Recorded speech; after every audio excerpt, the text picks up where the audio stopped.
É um prazer cumprimentá-los, é um prazer estar aqui da minha casa, tão próximo da sua casa e de você nesse momento. Sempre que nós pensamos em missão, em evangelho, nós sempre podemos refletir sobre vários temas e considerar um tema que é central. O tema central é que Cristo é o centro de tudo. Ele precisa ser o centro da vida, dos sonhos, dos projetos, para que tenha poder aquilo que a gente fala, aquilo que a gente faz. E o maior desejo de Cristo nessa manhã de terça-feira é dominar seu coração, é receber de você a resposta de que tudo que há nas suas mãos pertence a Ele, de que Ele quer dirigir sua vida de acordo com seus planos que são enormes, poderosos, elevados, de consequências eternas.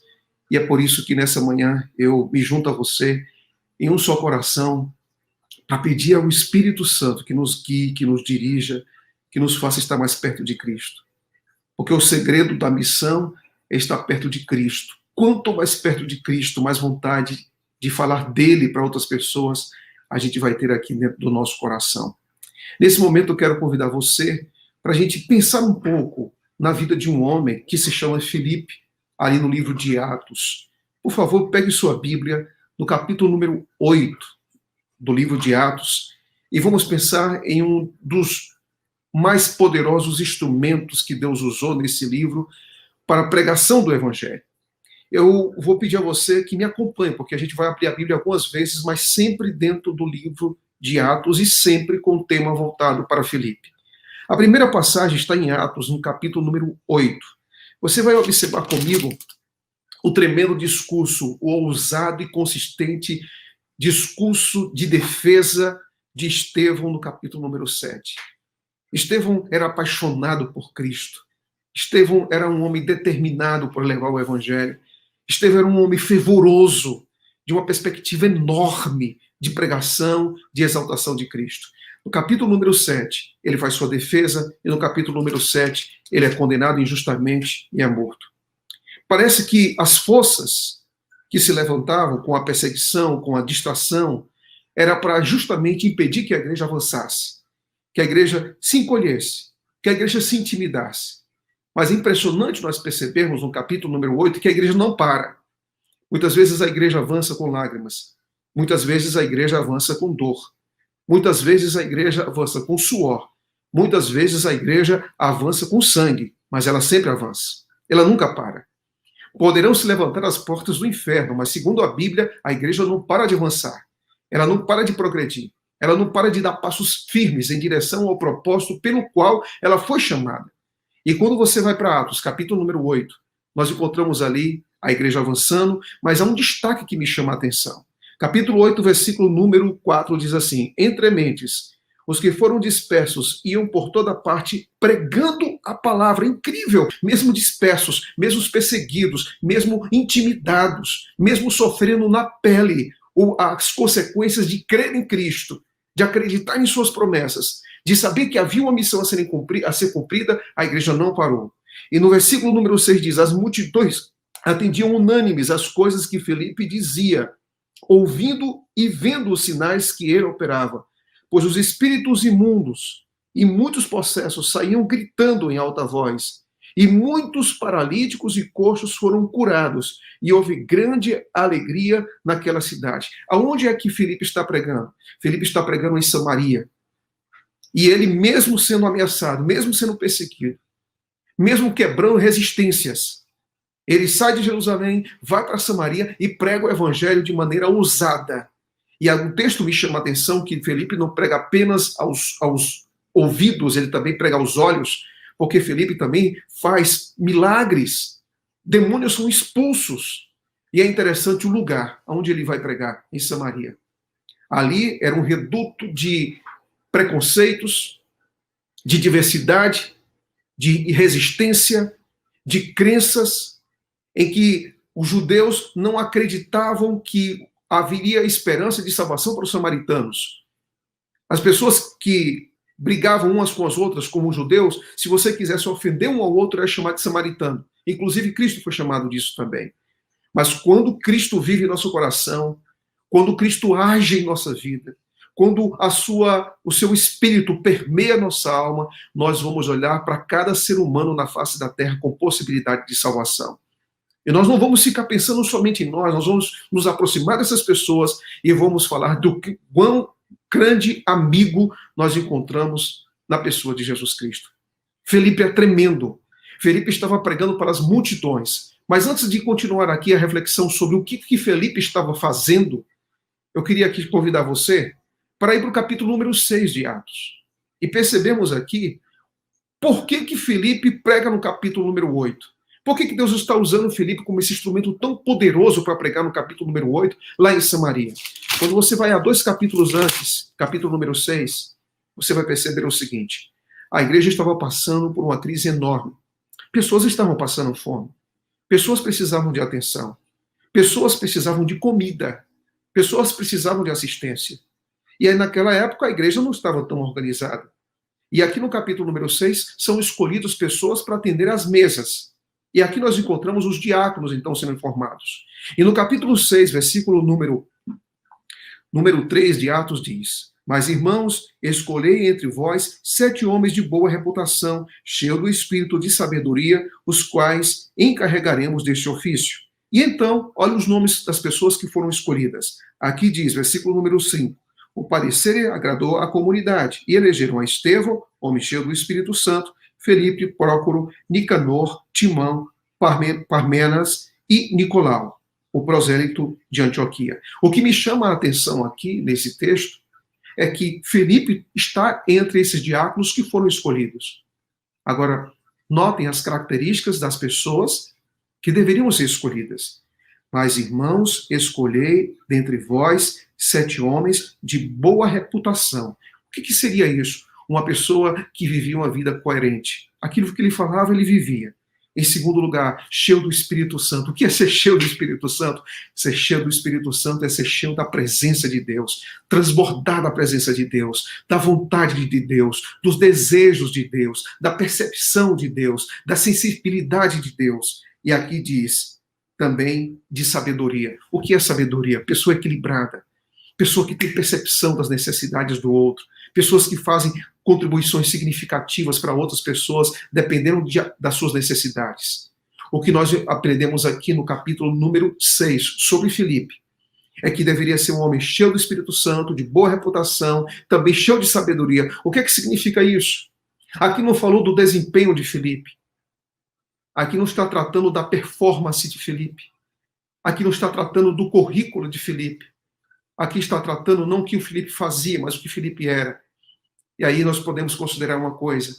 Aquele Filipe que está pregando no capítulo número 8, aquele Filipe que está ousadamente indo até Samaria para pregar o evangelho, seguindo a ordem do mestre, é o Filipe que passou por uma experiência transformadora, renovadora em sua vida. Eu gosto muito de pensar numa coisa. Às vezes, nós colocamos muita força no programa, no evento, no material, na atividade. Tudo isso tem o seu lugar. Mas o maior poder que se manifesta nessa igreja, sempre esse poder se expressa e ocorre através de pessoas, de seres humanos que foram alcançados pela graça de Cristo. Nós encontramos Filipe no capítulo número 6. Filipe aqui é desenhado aquilo que ele era, e não somente aquilo que ele fazia. E eu quero aqui dizer para você, a gente vive hoje numa preocupação muito grande, nós queremos ver Cristo voltando. Nós queremos alimentar essa esperança, essa certeza de que ele vai voltar nos nossos dias. Nós cremos, eu acredito que você crê também, que o nosso grande sonho de um dia olhar para o céu e ver esse céu rasgado pela glória de Deus e Cristo vindo nas nuvens dos céus. E nós começamos, qual é o método? Nós perguntamos, qual é o método? Qual é o material? Qual é o programa? Lembre-se de uma coisa, o método de Deus na terra são seres humanos transformados pelo poder da sua graça. O maior evangelista que existe no mundo é um crente transformado pelo poder do Espírito Santo. É uma pessoa que se entregou de todo o coração, de toda a sua força, de todo esse seu pensamento, sua alma, sua vida a Jesus Cristo. O maior evangelista de uma casa é uma dona de casa que entrega o seu coração a Deus. O maior evangelista de uma casa é um marido que se encontrou pessoalmente, verdadeiramente com Jesus. O maior evangelista de uma casa é um filho que um dia disse sim a Jesus Cristo. Com tantas luzes brilhando, ele disse: eu quero viver para Jesus Cristo. Eu quero viver para Jesus Cristo. O maior evangelista de uma universidade é um estudante que um dia entregou sua vida a Cristo. O maior evangelista de um supermercado é aquele caixa que é adventista e testemunha onde ele está. O maior evangelista de um posto missionário é o crente que no seu dia a dia, na vida comum, mesmo prestando serviço, vive prestando serviços, mas com o olho missionário, encontrando em cada pessoa a possibilidade de compartilhar o evangelho. Pense nisso. O maior instrumento de salvação que nós encontramos é um crente que entregou sua vida a Cristo. E nós encontramos em Atos capítulo número 8, Felipe pregando para uma grande multidão, ali em Samaria, vencendo todos os preconceitos e todas as resistências. Mas o que me chama a atenção no capítulo seguinte é o encontro que Felipe tem, no finalzinho do capítulo número 8, com o etíope eunuco. Primeiro, Felipe prega para as multidões. Agora no capítulo número 8, no finalzinho, se você estiver com a Bíblia, veja o que acontece. Felipe sai de Samaria, e saindo de Samaria, ele desce para o sul, aqui no capítulo número 8, versículo número 26, diz: um anjo do Senhor falou a Felipe, dizendo: dispõe-te e vai para o sul, no caminho que desce de Jerusalém, a cidade de Gaza. Agora ele sai de Samaria e vai para Gaza, porque ele não espera ali a Felipe uma grande multidão. Não são milhares de pessoas que estão esperando por Felipe, mas é apenas uma pessoa que está voltando para casa, que está em uma carruagem, em um dia de sol, em uma estrada empoeirada, mas que está lendo a Bíblia. E aqui diz: eis que um etíope eunuco, verso 27, alto oficial de Candace, rainha dos etíopes, o qual era superintendente de todo o seu tesouro, que viera adorar em Jerusalém, estava de volta e, assentado no carro, vinha lendo o profeta Isaías. Impressionante. Felipe é levado pelo Espírito de Samaria para o sul, para Gaza, já no litoral. E lá ele encontra um homem lendo o profeta Isaías. E o que ele faz? Bem, o texto diz que ele se aproximou, ele perguntou, ele explicou, ele acompanhou e depois perguntou: Você quer ser batizado? Na verdade, Etíope perguntou para ele: o que falta aqui se há água nesse lugar? Em primeiro lugar, Felipe pregou para as multidões. Mas também Felipe teve tempo e espaço, com a mesma ousadia, com o mesmo fervor, com a mesma determinação, para pregar para apenas uma pessoa. E aí a pergunta é: o que a gente faz para pregar para uma pessoa, pastor? Primeiro, seja dirigido pelo Espírito Santo. Porque todas as vezes que você colocar o seu coração na missão, Deus vai abrir portas. Todas as vezes que você colocar o seu coração na missão, Deus vai abrir portas. Nessa pandemia, a minha última viagem que eu fiz foi no mês de março, e a gente viaja muito por aqui. E eu comecei a ficar em casa, participar de muitos Zooms e vídeos e atividades virtuais, e eu comecei a sentir assim um vazio. E ele me perturbou muito. Eu disse: meu Deus, eu gostaria tanto de estar pregando o Evangelho. E eu estava estudando o livro de Apocalipse, e eu disse: eu gostaria tanto de estudar o livro de Apocalipse com alguém.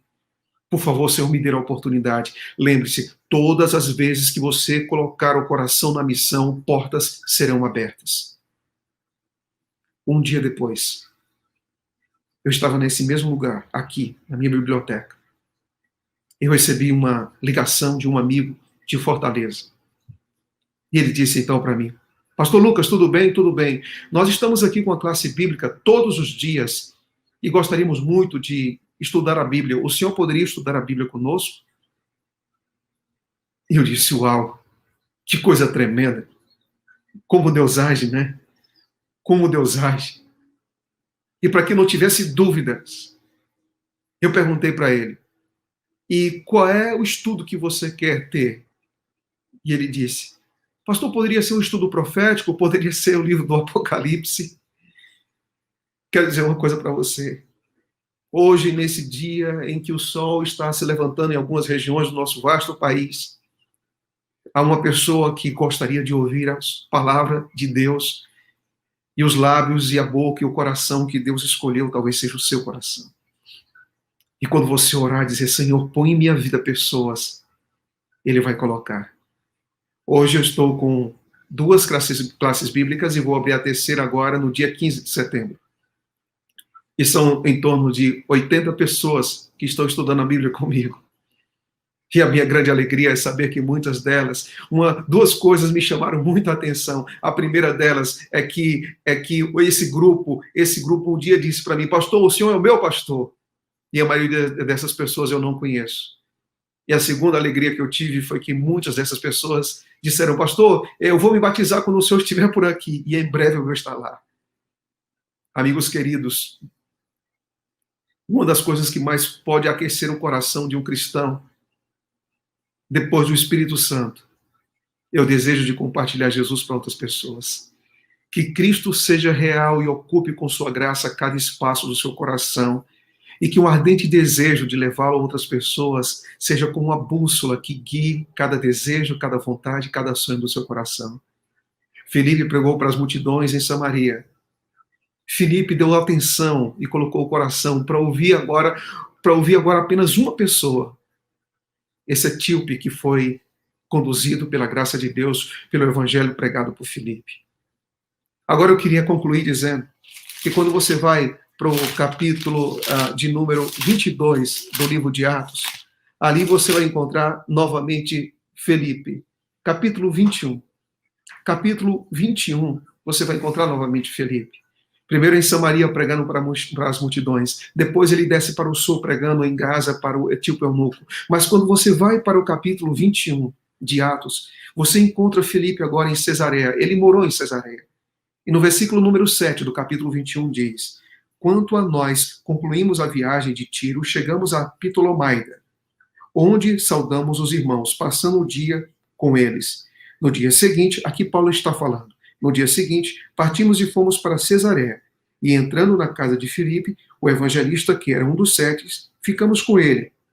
Tinha este 4 filhas donzelas que profetizavam. Você sabe que no capítulo 8 a igreja está sendo perseguida, e um dos perseguidores é Saulo. Mas o evangelho é capaz de fazer coisas extraordinárias. No capítulo número 22, Saulo agora está recebendo um abrigo para pregar o evangelho. É isso que Deus faz.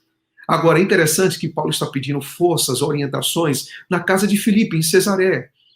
E Filipe tem 4 moças. E essas 4 moças profetizam. O que significa isso? Bem, primeiro ele pregou para as multidões em Atos 8. Depois ele pregou para uma só pessoa. Filipe era um missionário completo, era um discipulador de todo o coração. E no capítulo número 21 agora, diz que as suas filhas eram profetisas, e eram 4 moças. O que significa isso? Bem, se eu fosse pegar agora de trás para frente, elas eram crentes e elas profetizavam e elas serviam a Deus em suas igrejas. Quero dizer algo para vocês. Filipe foi esse missionário das multidões, de uma só pessoa, mas ele não esqueceu do seu lar. Deus, ele quer realizar muitos milagres no seu bairro. Deus quer realizar muitos milagres no seu condomínio. Deus quer realizar muitos milagres na vizinhança, na comunidade ao redor da igreja. Mas um dos lugares que Deus mais quer realizar milagres é na sua casa. É na sua família. É maravilhoso ver dezenas e centenas de pessoas entrarem dentro de um tanque batismal para serem batizadas. Mas é maravilhoso quando a gente olha para essas pessoas e vê um parente, um amigo, um irmão de sangue, que está em nossa própria casa. Deus quer realizar milagres enormes dentro da nossa família. Não desista, senhora. Escute, senhora. Em nome de Jesus, não desista do seu marido. Continue orando por ele. Continue intercedendo por ele. Aproveite esses 21 dias de oração e, por favor, ore fervorosamente, porque Deus quer alcançar o seu marido através de você. Querido marido, por favor, em nome de Cristo, não pare de orar por sua esposa. Aí você pode dizer, mas ela nunca vai abrir o coração ao evangelho. Um dia vai. Mas ela nunca vai dizer sim a Jesus. Um dia ela pode dizer. Mas ela não está nem interessada pelo evangelho. Não creia nisso. Creia nas promessas de Deus. Porque a promessa de Deus é crer no evangelho e será salvo tu e a tua casa. Você crê nisso? Onde você estiver agora, levante sua mão e diga: eu creio nisso, pastor, de todo o coração. Eu creio que minha casa também vai ser palco de milagres. Eu creio que, em nome de Jesus Cristo, o poder do Evangelho vai se manifestar dentro do meu casamento. O poder do Evangelho vai se manifestar na vida dos meus filhos. Você que é filho, você há tanto tempo está em sua casa sozinho, andando com Cristo, se dedicando a Cristo, e você diz: mas meus pais não se entregam a Cristo, mas meus pais não querem saber do Evangelho. Eu tento de todas as formas, pastor. Creia, persevere, não descanse, até ver o seu pai, a sua mãe e os seus irmãos, os seus filhos em Jesus Cristo. Não pare, não pare, não desista. Deus atua em vários lugares desse globo. Deus atua em vários lugares da cidade de São Paulo. Mas um dos lugares que Deus faz questão de atuar é na sua casa, através de você. Felipe pregou para as multidões, Felipe pregou para o etíope, mas Felipe também pregou em sua própria casa. Nós não podemos esquecer que a missão não se cumpre das portas de casa para fora, mas a missão começa a cumprir-se dentro de casa para fora. Para fora. Você é carta de Cristo. Você é mensagem de Cristo. Você é a pregação viva de Cristo dentro da sua casa. E eu peço que, em nome de Cristo Jesus, você creia e você nunca desista de ser um instrumento poderoso dentro do seu próprio lar. Eu queria dizer para vocês duas coisas. Eu sou pastor e tenho duas filhas. E eu nunca queria obrigar minhas filhas a serem batizadas. Mas as minhas filhas disseram: papai, eu quero me batizar. Uma foi batizada na escola e outra foi batizada recentemente na casa dos meus sogros. Eu quero dizer uma coisa para vocês. Uma delas disse assim: papai, eu quero... Ela só tinha 14 anos quando falou isso, mas ela disse: papai, eu queria muito, quando crescer, eu quero casar com um pastor. E eu disse para ela: minha filha, que coisa boa, mas não pense nisso agora não. No momento certo você vai pensar nisso. Mas quando ela me falou isso, eu comecei a pensar em mim. O que eu estou sendo dentro da minha casa? E o meu maior desejo de ser em minha casa é um missionário. Mas algum tempo atrás, o meu pai, José Bezerra, militar, o tempo todo no exército, no dia 14 de outubro de 1992, quando eu fui batizado, eu estava saindo com aquilo que os jovenzinhos saem, né? Eu estava com 15 anos de idade. E eu estava saindo de casa com a roupa para vestir depois do batismo, com sandálias havaianas e também num saco de plástico de supermercado para ser batizado, dia 14 de outubro de 1992. A minha mãe estava lavando louça em casa e ela me perguntou: para onde você vai? Eu disse: eu vou me batizar, mãe. E ela olhou para mim e disse algo que me tocou o coração e me toca até hoje. Mesmo não sendo adventista, ela disse assim: meu filho, vá, mas nunca mais volte atrás desse caminho. E quando eu estava saindo de casa, meu pai estava voltando do trabalho. E o meu pai, eu perguntei: papai, o senhor sabe o que eu vou fazer agora? Ele disse: não. E eu disse: papai, eu vou ser batizado hoje.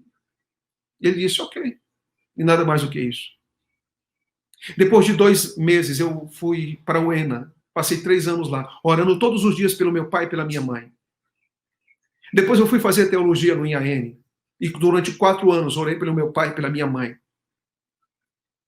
E depois orei muito mais anos pelo meu pai e minha mãe. A minha mãe foi batizada. A minha mãe entregou o coração a Cristo. Passou por um câncer terrível. Superou esse câncer. E sua fé está inabalável em Jesus Cristo. Mas o meu pai não se entregou a Cristo. Ou não havia se entregue a Cristo. E eu continuava orando por ele. Até que um dia o meu irmão perdeu o emprego. E um dia o papai foi para o fundo do quintal de casa.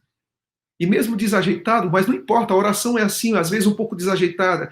Ele disse: olha, Deus, eu não sei como falar com o Senhor, mas eu gostaria tanto que o meu filho tivesse o emprego devolvido. E se o Senhor fizer isso, eu prometo que eu vou entregar minha vida ao Senhor. Uma semana depois, o emprego do meu irmão foi devolvido. Meu pai estudou a Bíblia. E ele ligou um dia para mim dizendo: meu filho, hoje é o dia mais feliz da minha vida. Hoje eu entreguei meu coração a Jesus Cristo. Eu me lembro que um dos métodos que eu usei era sempre colocar uma música do Fernando Iglesias em um CD, num antigo CD. E todas as vezes que eu acordava, eu colocava aquela música que era Quero ver você livre, livre outra vez. E um dia meu pai disse, meu filho, eu quero ser livre em Jesus Cristo. Querido amigo, eu não sei qual é o seu nome, mas eu posso dizer que, em nome de Jesus Cristo, sabe? Deus está aí agora, perto de você, na sua casa, dizendo, deixa eu fazer um milagre. Deixa eu fazer um milagre. Eu estou perto de você agora, deixa eu colocar a mão no seu ombro e dizer para você, eu quero salvar você e a sua casa por completo. Sinta onde você estiver agora o abraço de Cristo. Sinta Cristo dizendo agora para você, eu vou guiar os seus passos, eu vou fazer milagres aqui hoje, em nome de Cristo. Ele quer agir de forma sobrenatural, extraordinária, espetacular, sublime, única, aí onde você está agora. Que Deus te abençoe hoje e que na sua casa seja dia de milagre. Não desista do seu esposo, não desista dos seus filhos, não desista da sua esposa, não desista dos seus pais, porque em sua casa que quer Deus manifestar toda a sua bondade, sua graça, sua misericórdia e sua paz. Seja missionário dentro de casa. Que Deus te abençoe.